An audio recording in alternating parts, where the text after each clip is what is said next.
नमोऽस्मदाचार्य परम्परेभ्यो नमो नमो भगवतोराजाय नमो स्मनन्दामकामरेभ्यो नमः श्रीश्रुते नमोऽस्तु हरिः ॐ आशुष्यशानो वृषभो न युग्मो घनाघनः क्षोभनश्चरोशनीनां संक्रन्धनो निमिषः एकवीरशतं सेना अजयत्साकमिन्द्रः संक्रन्दनेना निमिषेण जिष्णुना युत्कारेण दुष्यवनेन दुष्टुना तदिन्द्रेण च एतदत्सहध्वं यधो नर इषोस्तेन वृष्णाः न इषो हस्ते स निषङ्गिभिर्वश्यसग्गं सृष्टा सयुध इन्द्रो गणेन संहृष्टजित्सोमपा बाहुषद्रुज्वर्धन्वाः प्रतिहिता विरस्ताः बृहस्पते परिदीयारधेना रक्षोहमित्राहम् अपबाधमानः प्रभुञ्जन्सेनाः प्रमृणो युधा जयन्नस्माकमेज्यवितारधानाम्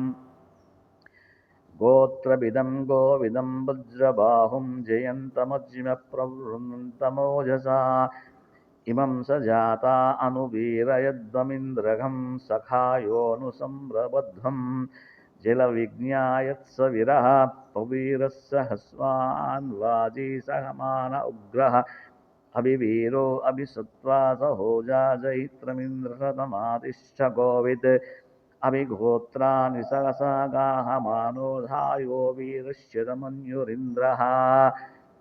दुष्यननः कृतनाशाळज्योऽस्माकं सेना अवतो प्रयुत्सः इन्द्र आसां नेता बृहस्पतिर्दक्षिणा यज्ञपुरः एतु सोमः देवसेनानामवीरं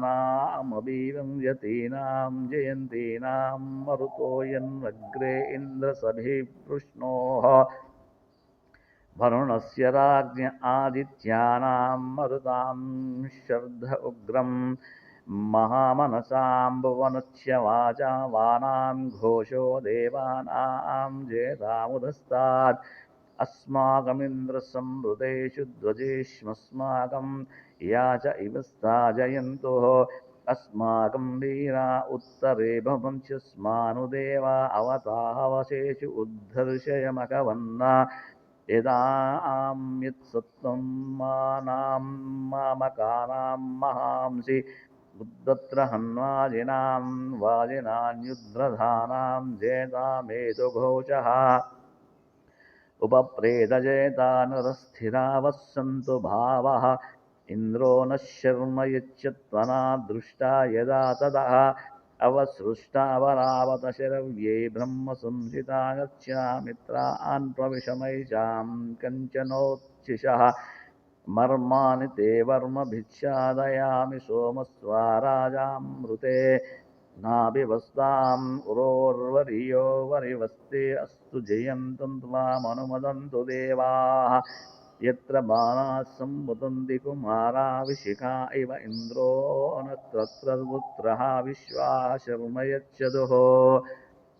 ॐ शान्ति शान्ति शान्तिः।